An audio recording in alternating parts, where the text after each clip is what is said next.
Watch this before you laugh at someone's shoes. Kpokirikpo. Them never see anything. Shoes, they're more than just something to wear. They tell a story as who you are, where you've been, what you can afford. In a place like Nigeria, where every step can be a struggle, the shoes on your feet can lift you up or drag you down. For some, they're a symbol of pride. For others, a source of shame. This is the story of Okon, a boy whose shoes, Kpokirikpo, became his curse and his vengeance. It's a tale that'll make you think twice before you laugh at someone's shoes.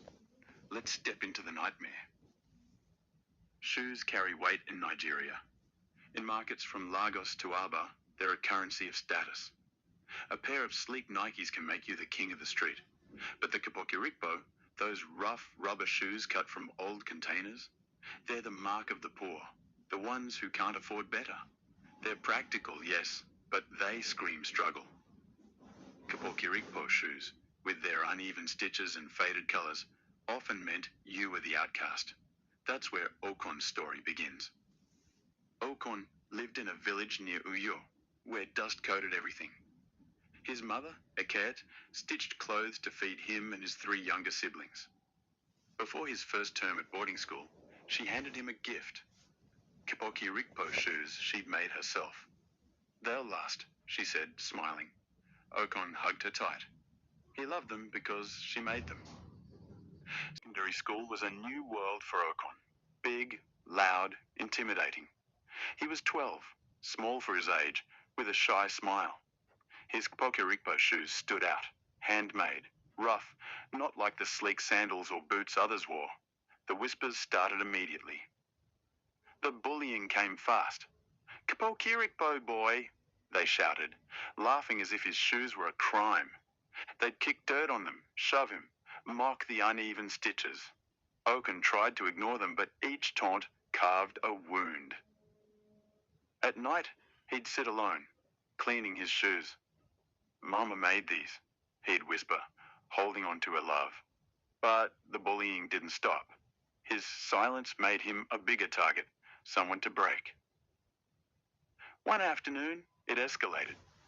A group of seniors cornered him behind the dining hall. "Give us those ugly shoes," they demanded. Okon fought back. "They're mine."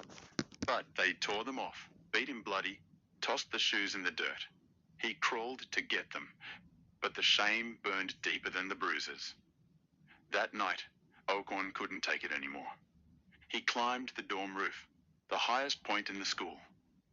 Tears streamed as he held his shoes.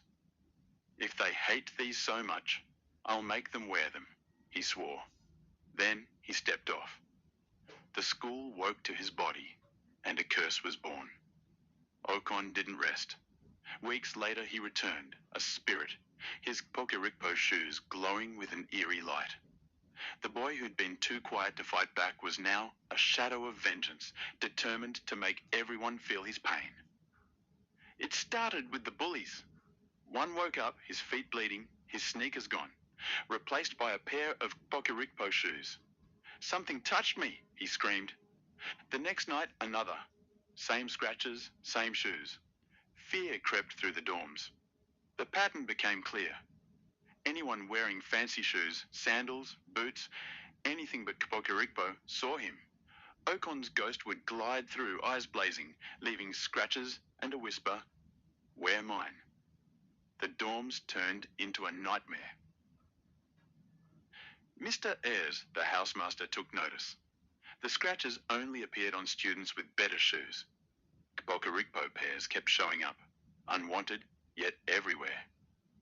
"This isn't a prank," he said, his voice shaking.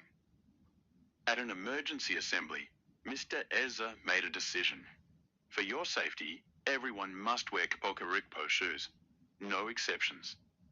The students groaned, but they obeyed. The attacks stopped. Okon's curse had won its first battle.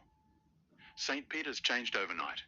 Kpokirikpo shoes, once a joke, became the uniform.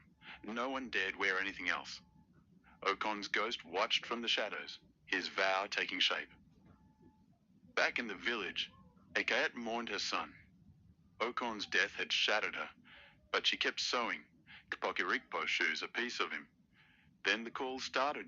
Schools, parents, begging for the shoes. Word of St. Peter's had spread. Eket turned her grief into a business. Her shop grew. Kpokirikpo shoes flew off the shelves. She could feed her kids, send them to school, all because of the shoes her son died for. A bitter irony, but it kept her going. Okon saw it all. His mother thriving. His curse had forced Kpokirikpo shoes on everyone, and now they were lifting his family out of poverty. It wasn't the life he'd wanted, but it was something.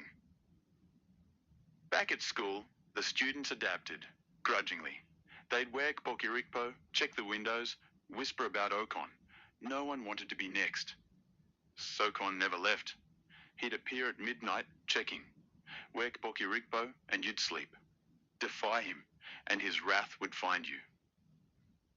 Ekayet passed the craft to her kids. Okon's photo hung above, a reminder, a muse. Her business became her healing stitch by stitch. Markets carried them now. Okon's shoes, some whispered. Parents bought them for safety, students for survival. Ekayet's name grew, tied to a ghost story.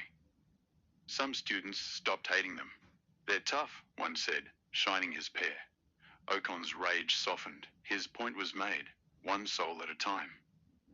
Ekayet visited his grave often. She left a pair of Kpokirikpo shoes, whispering, "You took care of us, my boy." Okon's spirit hovered nearby, silent. From the roof, where he'd ended his life, Okon watched. Everyone wore Kpokirikpo now. His vow was complete, but his spirit lingered, a reminder of what cruelty can do. Kpokirikpo, Okon's curse, his legacy. Them never see anything like it. Next time you see those shoes, think of Eket, thriving because of her son's pain. Like and subscribe if this moved you. And please, don't laugh at someone's shoes.